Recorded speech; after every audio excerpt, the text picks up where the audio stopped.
Beleza, pessoal. Ótima quarta-feira para você que está do outro lado da telinha. Muito boa noite, Celso Cardoso. Boa noite, Michele Janela. Boa noite, Osmar Garrafa. Boa noite, Mi.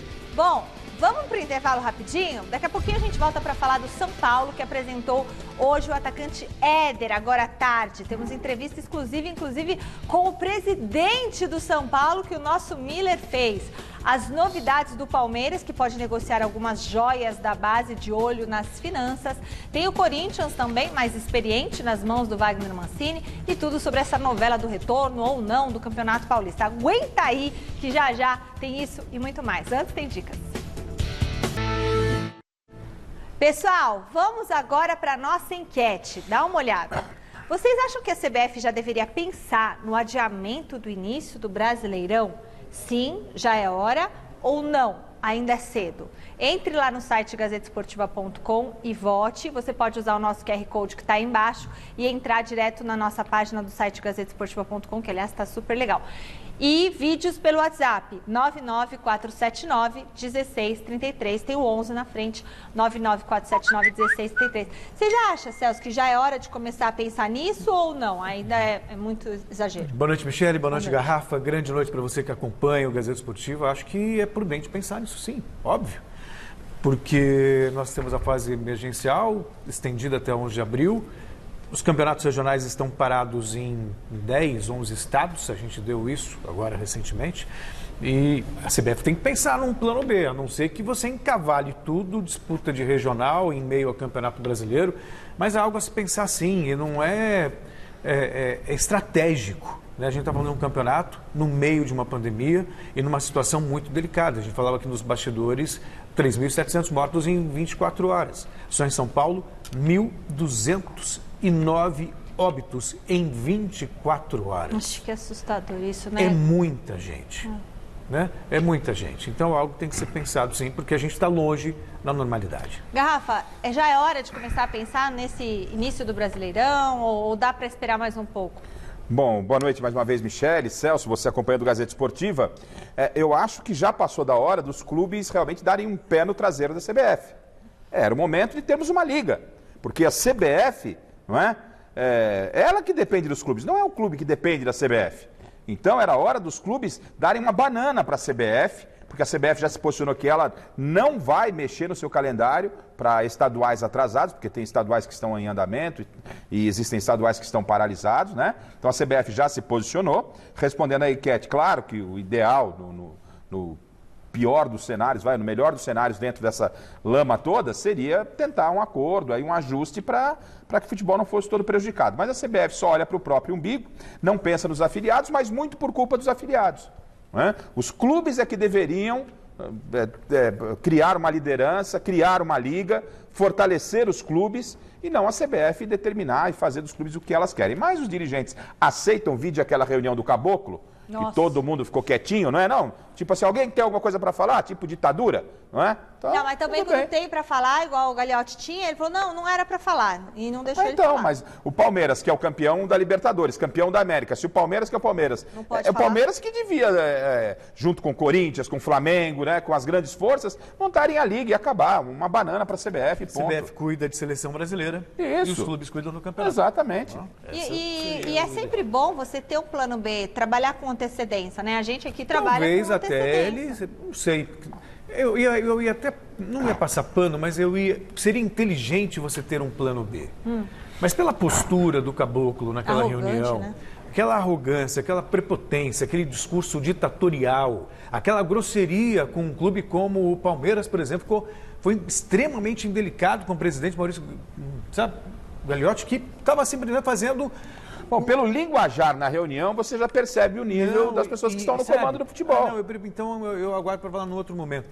Ok, sabe? Extremamente autoritário, extremamente autoritário.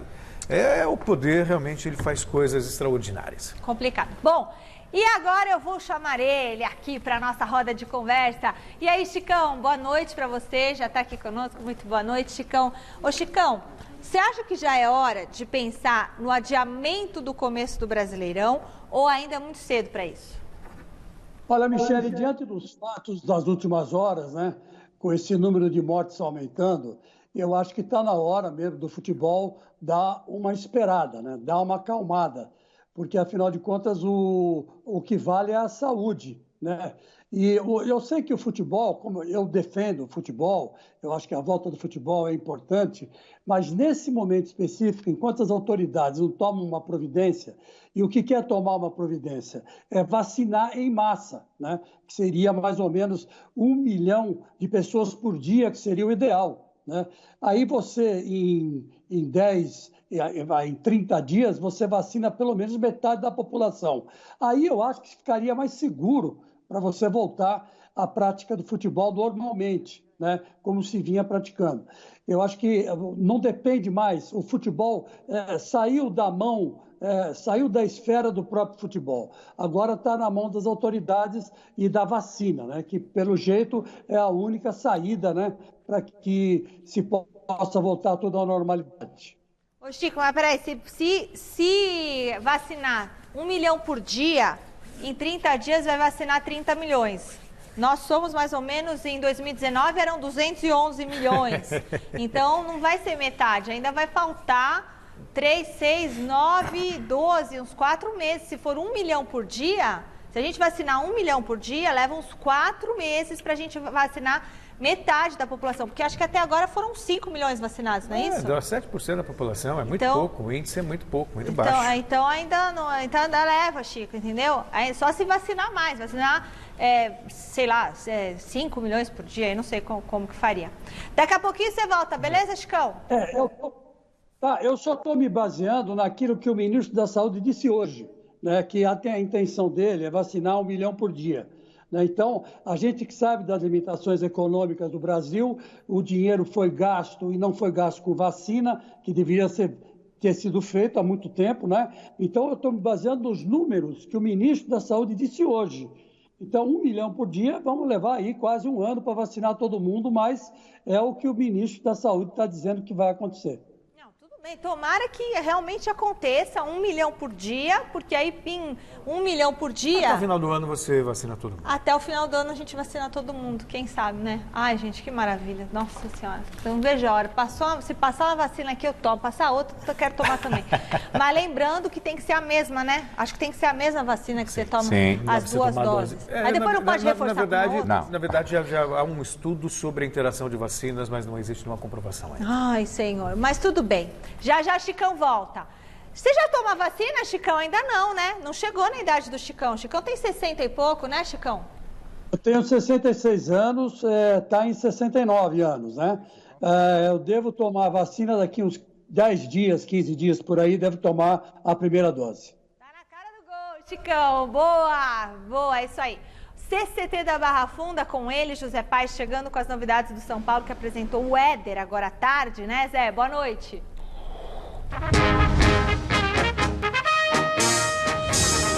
Boa noite, minha querida Michele Gianella. Boa noite para você, para todo mundo que acompanha o Gazeta Esportiva nesta quarta-feira. Pois é, Éder, atacante de 34 anos, ítalo-brasileiro, que estava lá no futebol chinês, foi apresentado hoje pelo São Paulo. Mas, Michele, olha só, antes dele ser apresentado lá no Morumbi, no estádio Cícero Pompeu de Toledo, ele veio para cá, para o CCT da Barra Funda, e treinou com o elenco profissional do São Paulo. O elenco fez um coletivo hoje aí com o time sub-17 do Tricolor Paulista. E aí, para alegria de Osmar Garrafa, o Éder fez um gol. E com passe de quem? Daniel Alves, o camisa 10 do São Paulo, deu um passe e o Éder marcou um gol no treinamento. A gente tem a imagem aí. São Paulo circulou essa imagem pelas redes sociais, viralizou essa imagem. Então tá aí o Éder marcando seu primeiro gol, hein, Michele? Com a camisa do São Paulo, tá certo que foi no treinamento. E aí depois desse treinamento, como você bem disse, ele foi oficialmente apresentado lá no estádio do Morumbi, lá no estádio Cícero Pompeu de Toledo. E ele falou sobre essa passagem dele lá na China e também sobre ter 34 anos, um jogador já bastante rodado. Vamos conferir. Eu acho que a diferença que tem da Europa, da Itália, como você falou, para a China, um pouco é a visibilidade.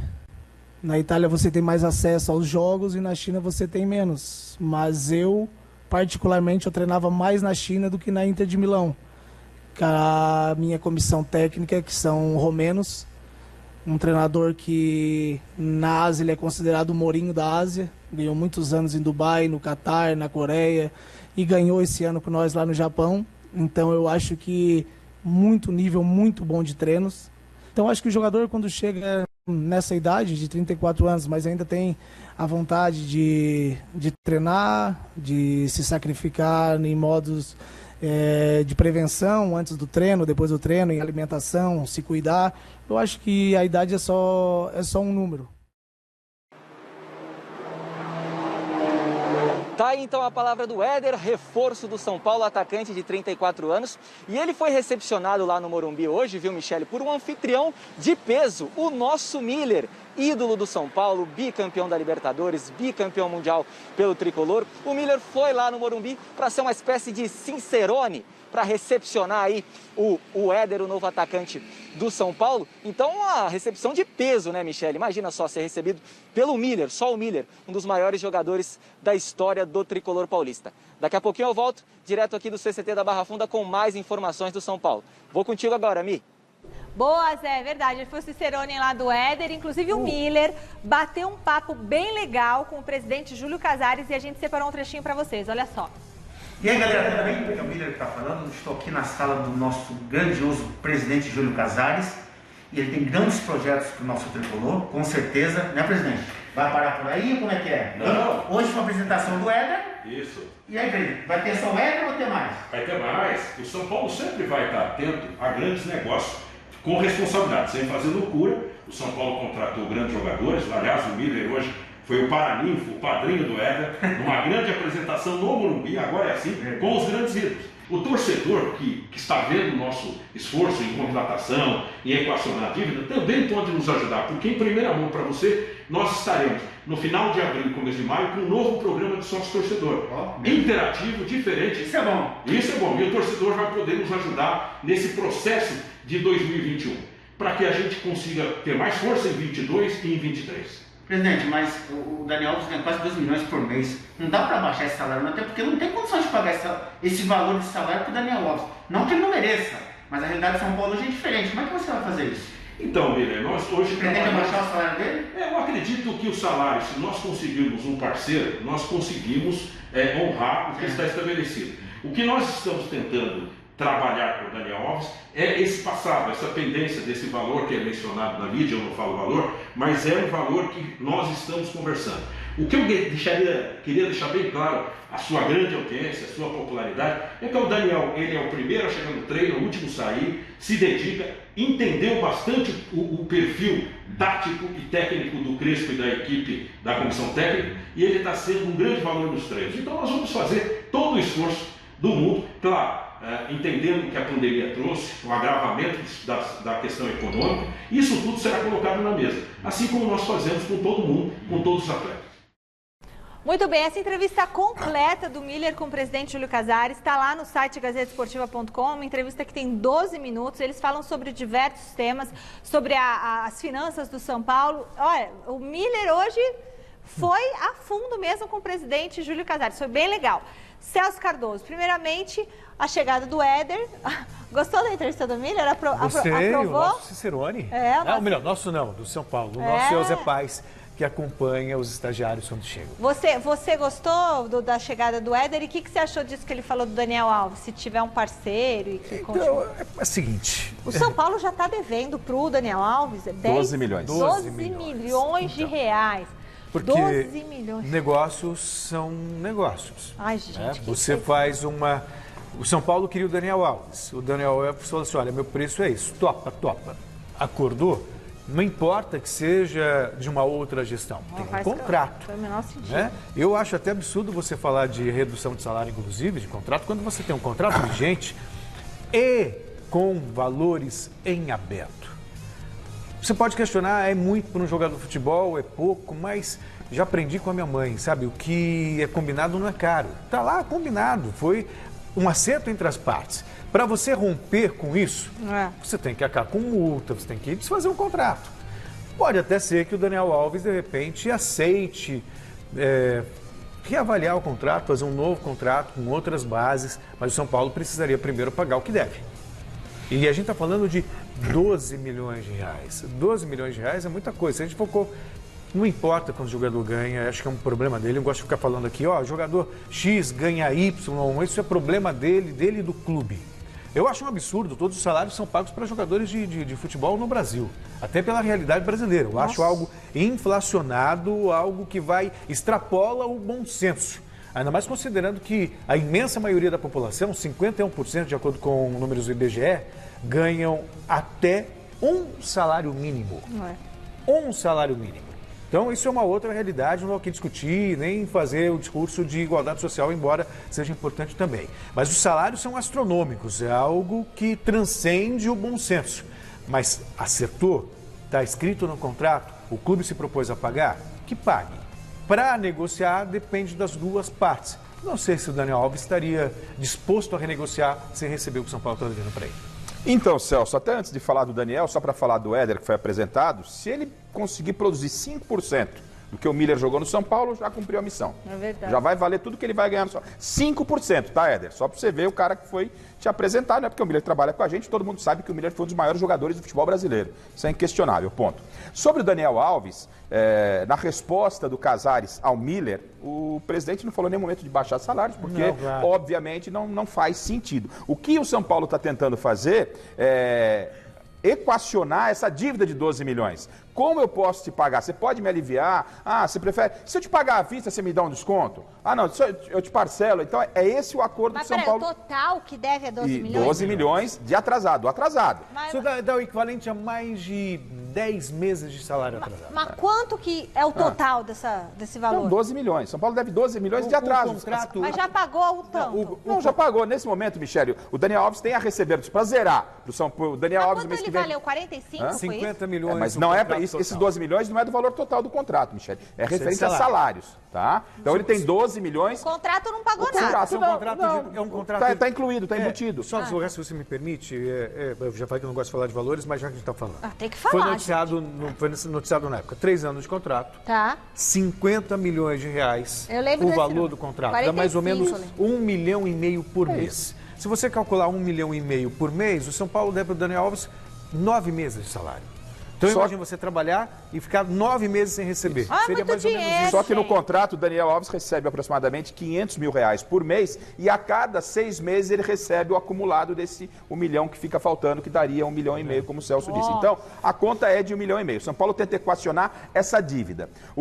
É claro que o Daniel Alves é uma peça importante para o São Paulo, você ter o Daniel Alves, mas a esse custo que é o problema. E o Casares não disse, mas a gente sabe. Isso é fato. Se aparecer, mas não vai aparecer. Se aparecer alguém agora que chegar para o Daniel, tem uma proposta, o Daniel falar, eu estou indo, o São Paulo libera ele correndo. Põe o laço. Não, mas não pelo fato da qualidade técnica, porque custo-benefício. O que foi feito pela outra gestão, pela gestão do Leco, é realmente quase que impagável o contrato do Daniel, né? Gente, tá todo mundo renegociando aluguel, renegociando condomínio, renegociando valor de escola, tem que renegociar isso daí. Teve uma pandemia, a situação é diferente, não dá, gente. E o Casares e a sua diretoria têm feito isso em todos os contratos, está renegociando dívidas. A situação do Pablo com o Atlético Paranaense, o São Paulo está renegociando uma forma de pagamento. Então, essa transparência e essa responsabilidade da diretoria do São Paulo e do Casares tem que ser aplaudida. Isso a gente não pode negar. Chico Lang, Éder, atacante, 34 anos, chega para ser titular nesse time do São Paulo e... O que você acha aí dessa questão da dívida do Daniel Alves? Ele tem que aceitar renegociar esse valor, sim ou não? Bom, Michele, só para começar pelo Daniel Alves, né? Segundo o Flávio Prado, hoje disse para nós, e você sabe que jornalista não tem off, o São Paulo conseguiu pagar para o Daniel Alves 3 milhões. Desses 12 milhões aí, que está devendo, pagou já 3. Foi no comecinho, quando o Leco contratou, conseguiu honrar com as obrigações durante 3 meses. De lá para cá não conseguiu mais. Então isso aí vai ter que ser tomado uma decisão, né? Eu estou com o Garrafa, acho que é um absurdo 12 milhões para um jogador de futebol, né? 50 milhões em 3 anos, é um absurdo. O Leco fez bobagem e agora quem vai ter que resolver esse abacaxi é o Júlio Casares. Agora, quanto ao nosso querido Éder aí, Eu me lembrei que, você sabe que no futebol existe uma expressão chamada leão de treino, né? O leão de treino é aquele cara que do treino arrasa com o jogo, acaba, faz 3, 4 gols, 5 gols, e aí o técnico fica empolgado e fala, não, vou escalar o cara. Aí ele vai pro jogo, não faz nada, né? Acontece isso, né? Então eu espero que não seja o caso do Éder, que fez um gol aí hoje no treino, deixou São Paulinos animados, primeiro gol dele no São Paulo, nem que seja no treino, mas espero que ele não passe do leão de treino, né? Beleza, Chicão. Bora falar do Corinthians do Chico Lang. Thiago Salazar, ele mesmo, está na nossa redação para falar sobre quem está de saída do Corinthians. Até agora, parece que 20 jogadores já foram dispensados, né, Salazar? Parece que vem mais por aí, é isso? Conta pra gente. Boa noite. Boa noite, Michele, amigos do Gazeta Esportiva. É isso, Michele. O Corinthians já emprestou 13, não renovou com 7. Falta decidir o rumo de Everaldo, Fecim e Michel Macedo. Por quê? Os 3 estão sob contrato, mas o Wagner Mancini já avisou que não quer saber de nenhum dos 3. Então eles estão treinando separado, sob contrato, esperando alguma definição, e a bucha está na mão da diretoria, que já ouviu, já teve algumas sondagens, mas não bateu o martelo. Precisa resolver a vida de Everaldo, de Fecim e de Michel Macedo. Com esses jogadores que saíram, Michele, abriu uma lacuna no elenco do Corinthians. Essa lacuna foi preenchida pelos jogadores das categorias de base. No discurso, o Mancini, a gente vai ouvir agora, garante que a molecada vai ter espaço, principalmente no Campeonato Paulista. Para jogos da Copa do Brasil, onde a gente tem uma dificuldade maior, porque os times se agigantam, no Campeonato Paulista a ideia é exatamente utilizar esses garotos, renovar a equipe. Assim como eu havia falado lá atrás, eu não mudei de opinião, a opinião é exatamente essa. É importante que a gente renove a equipe, porém a gente tem que saber que nem todos os garotos que subiram estão prontos ainda. O problema aí, Michele, amigos da mesa, é que por enquanto está só no discurso. A gente tem até uma arte que prova isso. Contra a Ponte Preta, por exemplo, o Campeonato Paulista, o Corinthians estava em meio ao surto de Covid no elenco. E aí sim a gente viu a média de idade do Corinthians baixar bastante. Mas foi só os jogadores se recuperarem da Covid e o Wagner Mancini voltou a apostar nos mais experientes. Contra o Mirassol, por exemplo, você já vê a média de idade próxima a 30 anos, bem alta e bem parecida, praticamente idêntica com a média de idade dos jogos na Copa do Brasil, quando ele disse que lá sim seria a hora de usar os mais experientes. Então, a exceção do Rodrigo Varando, que a gente tem visto, é a molecada ganhando apenas alguns minutos no segundo tempo. Passo a bola para vocês, quero saber de vocês. Tá certo o Mancini com tanta cautela, vai ficar só no discurso ou tem que colocar a molecada para jogar logo? O que vocês acham? Obrigada, Salazar. O que você acha, Celso? Eu acho que tem que ser com muito bom senso.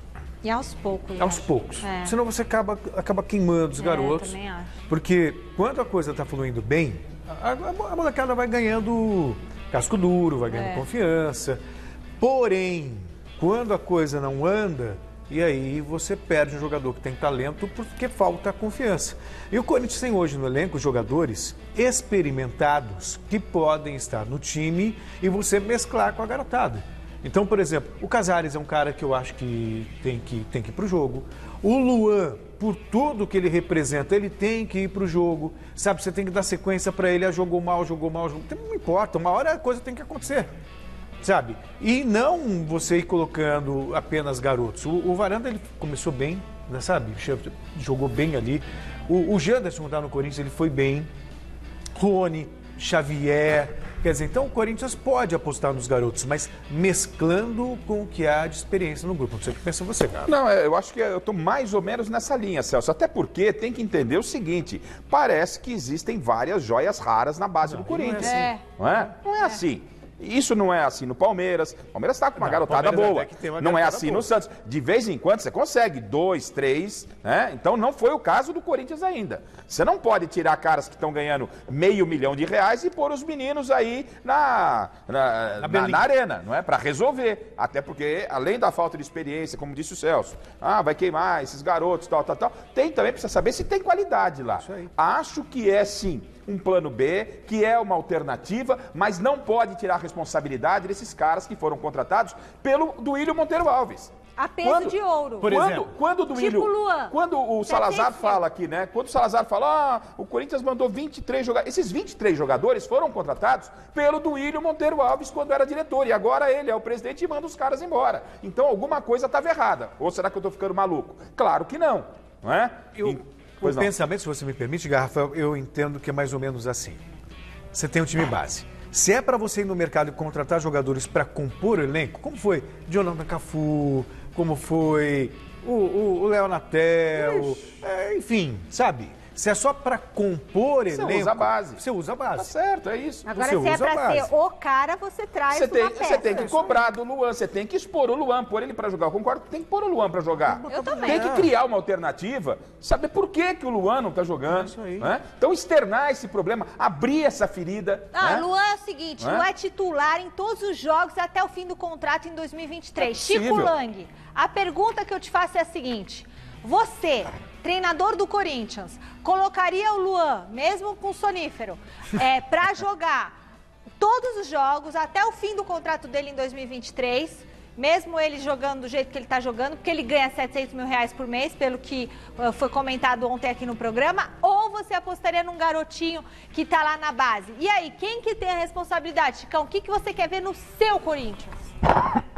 Bom, Michele, no meu Corinthians, eu daria um jeito no Luan, e faria do Luan o reserva do Jô, a opção para o Jô. Né? E quando o Jô não pudesse jogar ou estivesse ruim, né, de bola, né, estivesse numa fase ruim, numa partida não muito legal, aliás, o que está acontecendo comumente, né, eu colocaria o Luan, deixaria o Luan para jogar de atacante, porque eu acho que o Luan sabe finalizar bem, ele tem técnica, ele chuta bem no gol, cabeceia bem. Então, ele seria uma alternativa, já que o Corinthians não tem dinheiro para contratar.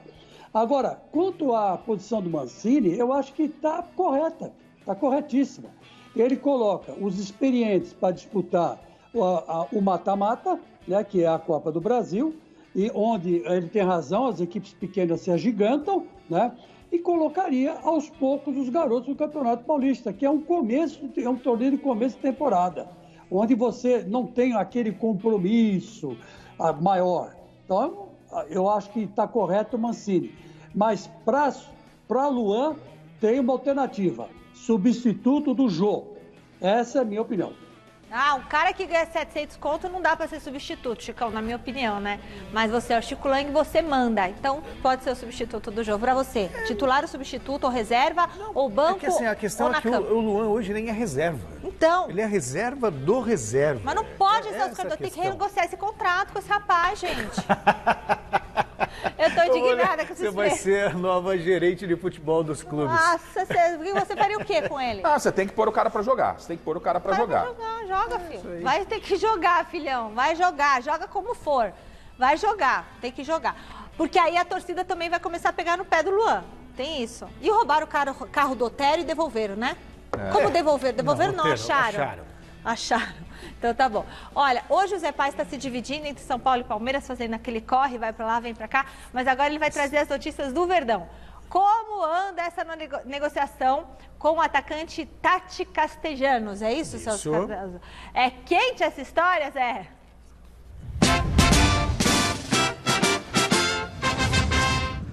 Ô Michele, hoje eu tô que nem o Lulu Santos, eu dou a volta, eu pulo o muro, eu pulei o muro, vim pra cá, pra Academia de Futebol do Palmeiras pra falar do Verdão. E olha só, essa história aí do Valentim Castellanos é quente sim, viu? Jogador de 22 anos, argentino que tá lá no New York City dos Estados Unidos, interessa ao Verdão. O Palmeiras já fez diversas propostas para esse jogador para contar com o futebol dele. A mais forte, a mais intensa, a mais concreta que o Palmeiras fez é a seguinte, que é comprar parte dos direitos econômicos desse atleta, cerca aí de 50% a 60%. Mas a informação que a gente tem é que essa negociação é muito complexa e nesse primeiro momento não deve acontecer. Como eu disse, é um jogador de 22 anos, argentino, que está sempre sendo convocado aí para a seleção sub-23 lá da Argentina e que na última temporada, olha só, ele fez 29 jogos com a camisa do New York City e marcou apenas 7 gols. O New York City é administrado pelo mesmo grupo que também administra o Manchester City. Então o Palmeiras quer ter uma boa relação aí com esse grupo de investidores para no futuro fazer mais negociações com eles. Então, por enquanto, o Palmeiras propôs aí uma oferta para comprar parte dos direitos econômicos desse atleta, mas ainda não fluiu o negócio como o Anderson Barros e toda a diretoria do Palmeiras pretende que flua. Interessante a gente falar também, viu, Michele, que o Palmeiras pretende se desfazer de alguma joia da base nesta temporada de 2021. Algum jogador que brilhou com a camisa do Palmeiras na temporada passada e continua brilhando nesse ano de 2021. A ideia é equilibrar as contas, o caixa, em meio aí à pandemia do novo coronavírus, que complicou bastante as finanças de todo mundo, inclusive do Palmeiras. O Gabriel Menino recebeu sondagens de clubes lá da Inglaterra, do Chelsea, do Arsenal, também do espanhol Atlético de Madrid, e é um jogador que pode sim deixar o Palmeiras em breve. Ele, Patrick de Paula, Danilo, mas por enquanto o Gabriel Menino é visto com muitos bons olhos lá na Europa, ele que já foi inclusive convocado pelo técnico Tite para a seleção brasileira. Lembrando, viu, Michele, que o Palmeiras neste ano quer arrecadar aí 80 milhões de reais na venda de jogadores, está lá na previsão orçamentária do clube para 2021. Daqui a pouco eu volto com mais informações do Verdão. Michele, devolvo contigo. Valeu. Então, bom, aí quem teria para vender o Veron, ou esses aí, Gabriel o Patrick? Menino, Patrick de Paula. Mas só no meio do Danilo. ano, né? Que aí abre a janela europeia? Sim, mas são nomes que o Palmeiras tem que pode negociar. Assim, é o tipo de situação que é boa para todo mundo. É bom para o Palmeiras, que faz dinheiro. É bom para quem contrata, que hoje os clubes europeus contratam jogadores muito jovens. É bom contratar também, tipo assim, tá em alta, né? E é bom para o atleta. O atleta Ou hoje, a gente tem que admitir que as coisas mudam. É. A nossa geração, Garfa, né? A nossa geração aí de 30 anos. Então, ainda bem que você falou de vocês. Né? O que acontecia? O jogador ele despontava num clube do interior, né? Rio Branco de Americana, Botafogo, Ferroviária, blá blá blá. Vinha para a capital, jogava num clube grande para depois ir para a Europa. É verdade. Hoje, praticamente nem passa pelo time principal. Ele já vai direto para a Europa porque mudou muito a maneira de você negociar. Então, o empresário fica ansioso para para negociar logo o atleta. O clube também fica porque os valores hoje são muito altos e a moeda o real está desvalorizado. Então, você vende aí por 20 milhões de euros, por exemplo, você bota no caixa mais 100 milhões de reais. Que delícia. Então, assim, ó, eu penso no seguinte, o futebol brasileiro está realmente numa draga danada no aspecto financeiro. A gente até mostrou numa matéria mesa redonda no final de semana.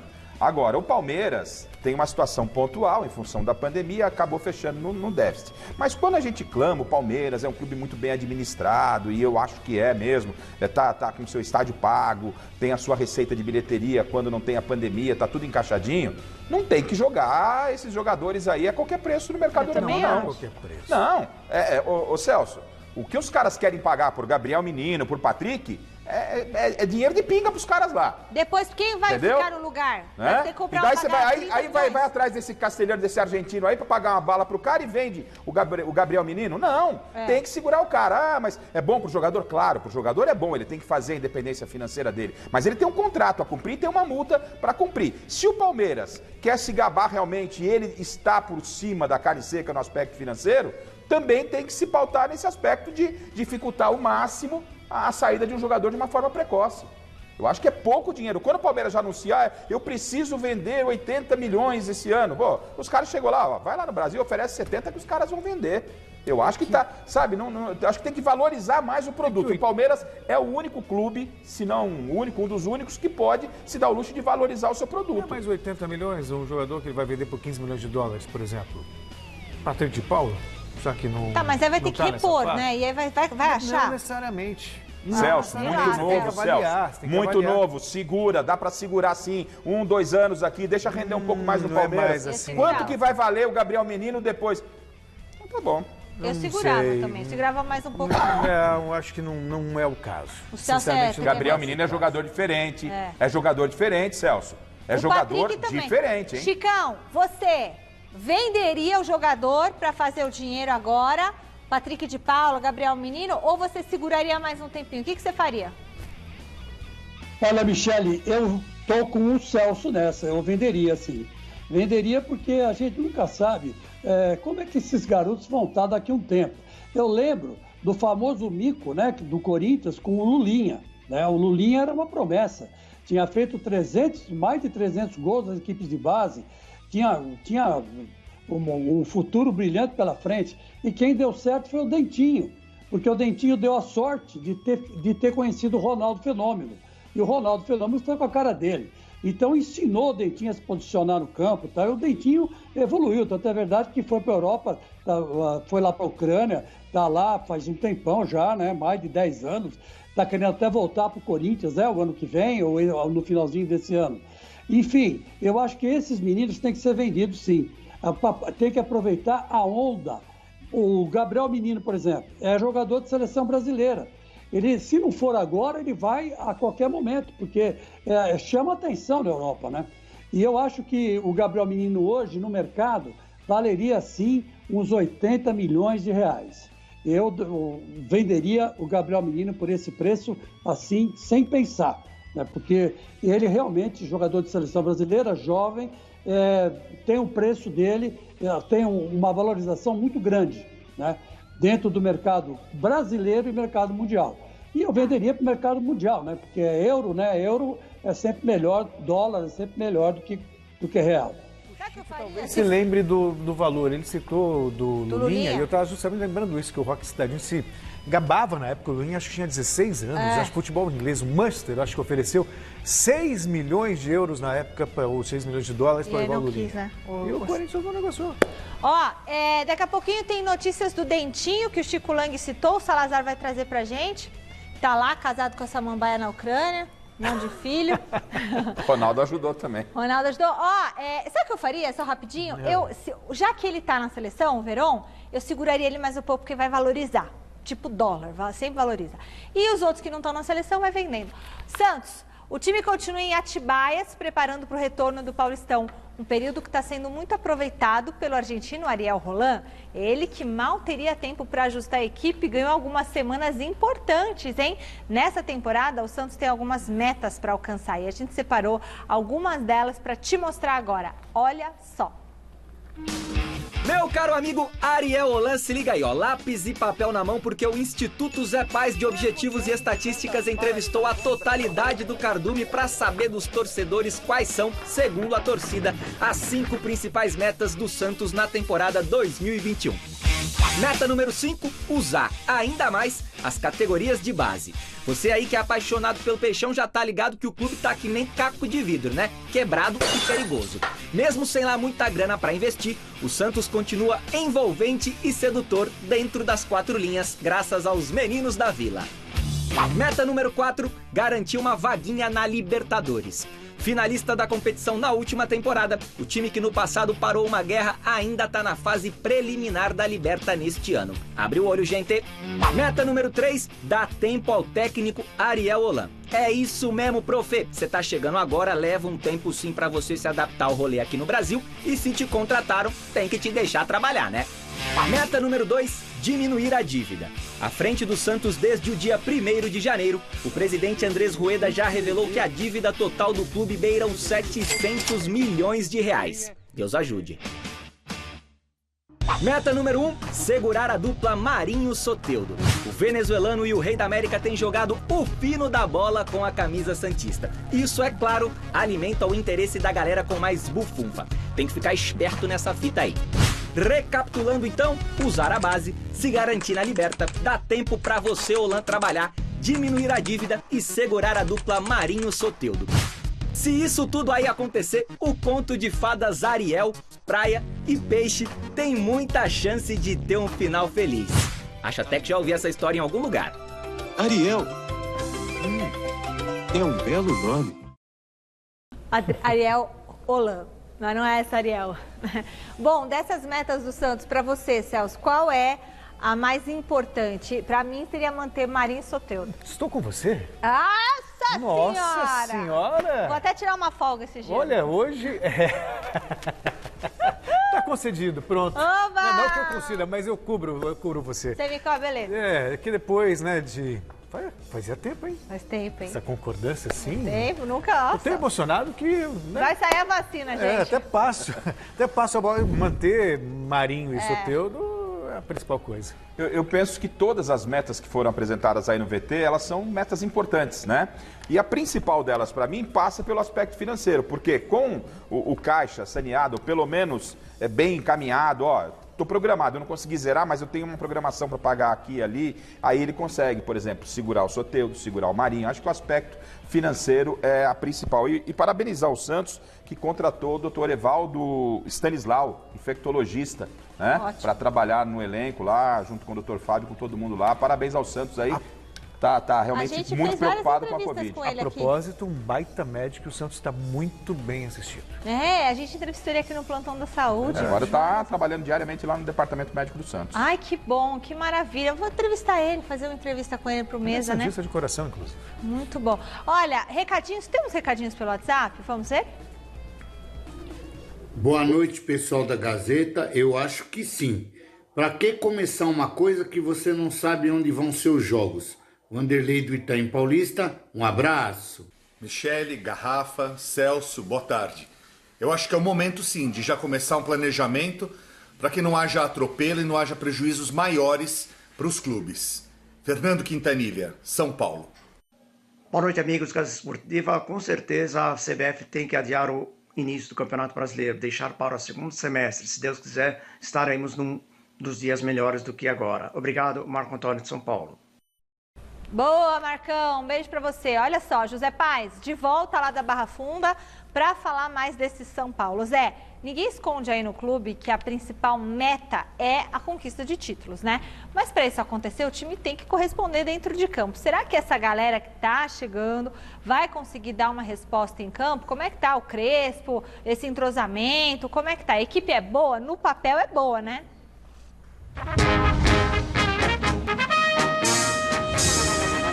Tomara que sim, viu, Michele? Até porque a torcida do São Paulo não aguenta mais não ganhar nada, tá na seca, tá há muito tempo sem ganhar um título. Então, tendo em vista aí as contratações feitas pela diretoria do Júlio Casares, tendo em vista o elenco que o técnico Hernan Crespo tem à disposição, a gente preparou aí um exercício de futurologia. Vamos tentar prever qual que vai ser o time titular do São Paulo quando o Crespo tiver todo mundo à disposição. Então, na tela para vocês aí, olha só, Thiago Volpi no gol, aí um esquema com 3 zagueiros, né? Arboleda, Miranda, que foi contratado para essa temporada, e o Bruno Alves.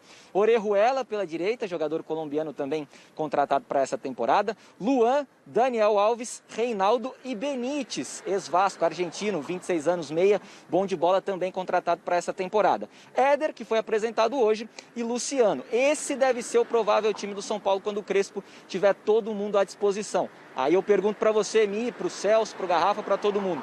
É um bom time? No papel, parece ser um time bem forte, hein, Michele? Valeu, Zé Paes. Celso. É um bom time, sim. Eu olhando a escalação que o Zé Paes nos adianta, no primeiro momento parece um São Paulo num 3-4-3 ou num 3-5-2, porque eu vejo o Benítez muito mais como um meia do que como um atacante. E pode talvez seja uma variação para o 3-4-3, mas aí não sei se ele abriria o Benítez para o lado. Mas enfim, de qualquer maneira, eu acho que é uma boa formação, sim. O São Paulo ele ganha com o Benítez em termos de criatividade. O Éder é um jogador também experiente. O Orejuela me agrada muito como lateral. Tem muita gente que torce o nariz para ele, mas acho um jogador que chega muito. São Paulo tem 2 laterais que avançam muito. Se você tem 3 zagueiros, esses laterais podem descer. São Paulo tem um outro lá, esqueci o nome também, que podia jogar pela ala ali, é o lado direito. O Daniel Alves. Gente, é outro, tem que jogar tudo. Vocês ficam aí, não, porque o São Paulo tem 2 até. O cara, um dos melhores do mundo tá lá e o São Paulo atrás, e gastando dinheiro com o lateral, mas é discussão para outro dia. Desculpa, Celso, mas eu não me contive. Mas é mais ou menos a ideia que o Crespo, desde a chegada dele, trabalhar com esses 3 zagueiros, né? Marinha de 4, e tem o Éder lá na frente, que é experiente, joga ao lado do Luciano. E tudo isso a gente tem que ver como é que vai encaixar com bola rolando. No papel é tudo muito bonito, né? No papel, realmente é um time encorpado, um time com jogadores experientes. No meio me parece uma trinca, né? Luan, Daniel Alves e Benítez. Essa trinca, o Orejuela e o Reinaldo com alas, e mais à frente o Éder e o Luciano com muita movimentação, sem um 9 fixo. Talvez com esses 3 zagueiros, o Daniel Alves possa achar o futebol que até agora, no meu entendimento, como meia, Lógico, jogou boas partidas, é um cara que faz às vezes a diferença no meio campo, mas muito longe do que se esperava. Talvez hoje com um sistema mais sólido, porque o sistema que o Diniz montava... Que você pode liberá-lo mais. Era um sistema que você ficava muito vulnerável. O Daniel Alves teve dificuldade, agora talvez com maior liberdade para jogar, porque ele gosta de brincar, se divertir o Daniel. Ele tem, né, talento para isso, então de repente pode acabar funcionando. Tem que aguardar, vamos ver. Chicão, esse time do São Paulo é forte no papel, é forte na realidade também? Olha, Michele, eu estou sentindo aí, achei engraçado esse time que o Zé montou, porque não tem o Gabriel Sara, né, não tem o Igor Gomes, né, não tem esses jogadores, essas joias da base do São Paulo montando o time, né? Consequentemente, deve ir para a reserva. Né? Então, eu fico triste com isso, porque eu acho que o São Paulo, depois do Palmeiras, foi o time que mais revelou jogadores da base, e jogadores bons. Né, jogadores que quase levaram o São Paulo ao título brasileiro. E, de repente, veio esse monte de tranqueira, de velharia aí, e que eu acho que vai ser complicado você manter um time, né, de nível com esses jogadores um pouco mais velhos, principalmente na defesa. Você imaginou, só vou dar uma suposição aqui, de um encontro Corinthians e São Paulo. Mano a mano, o Gustavo Mosquito com o Miranda. O que você acha que vai acontecer? O Gustavo Mosquito, que parece que é atleta de 100 metros rasos, né? Ele sai, joga a bola na frente e vai buscar lá. Você pega o Wesley, do Palmeiras, para ser marcado pelo Miranda. Não segura o Miranda. O Miranda não vai segurar o Wesley. Quer dizer, tem algumas coisas, né? Vai, o Soteldo, o Marinho, que é rápido. Como é que o Miranda vai marcar esses caras? Já não tem aquela condição de marcar. Ele vai ter que ficar um pouco mais preso lá atrás, né? Um pouco mais fixo lá atrás. Então, eu acho que o São Paulo, no meu modo de ver, escalando esses 3 jogadores um pouco mais velhos, só talvez o Éder dê resultado lá na frente. Mas os outros compromete um pouco, né? Eu era mais aquele time do Diniz, cheio de garotos, né? E que estavam lutando por um lugar ao sol. Eu acho que é mais ou menos essa a ideia do futebol em época de pandemia. Mas, enfim, São Paulo está partindo uma outra vereda, né? Vamos ver se dá certo. Valeu, Chicão, muito bom, eu concordo com você. Não sei se tanta tranqueira assim, mas é que, né, realmente fica um time um pouco sub-40. Veremos. Daqui a pouco vamos ver todo mundo jogando, todo mundo em campo, e aí a gente vai poder morder a língua ou dar o braço a torcer. Eu discordo um pouquinho dessa tese, sub-40. O São Paulo estava com um time de 7 garotos na base. Não, mas nem 8 nem 80, né, sim, Celso? Agora também... Sim, mas se você pegar o time aí que passou o Zé Pais, sei lá, do time que estava jogando o ano passado, você acrescenta o Miranda, que é uma experiência na zaga que você não pode... Tá, 34, 35. Mas não importa, é uma referência, o cara chega pra jogar. Não, mas é idade, não corre, não vai ficar correndo. Aí você tem o... Daniel Alves. Não, que já estava. 38 anos. E o Éder, quer dizer, Luciano estava jogando, Reinaldo estava jogando, Daniel Alves estava jogando, sabe, o Bruno Alves, e também Arboleda. se apegar no time titular eu acho que isso aí já foi, né, gente? Porque o calendário hoje é longo, são muitos jogos, contusões, sem temporada, os caras estão treinando, às vezes depois quando começar a jogar, vai jogar todo dia, vai rodar todo mundo, vai rodar todo mundo. Então, adaptar o elenco a esse esquema e ter o tal plano B, Celso. Isso aí. Que problema, o Diniz ele não tinha um plano B. Jogava daquele jeito, ganhando ou perdendo era daquele jeito. Isso. Ele morria abraçado com a ideia dele. Então, acho que tem que ter alternativas, né? Bom, vamos voltar com o Salazar? Está lá na nossa redação e ele vai falar da situação dos reforços que podem chegar ao Corinthians. Muita gente falando em William Bigode e Dentinho. Mas o que é verdade nessa história, hein, Salazar? E quero saber uma coisa, você que acompanha aí, o Dentinho ainda está jogando um bom futebol ou ele também já deu uma passadinha da hora? Não, Michele, o Dentinho tá muito bem, vou falar dele.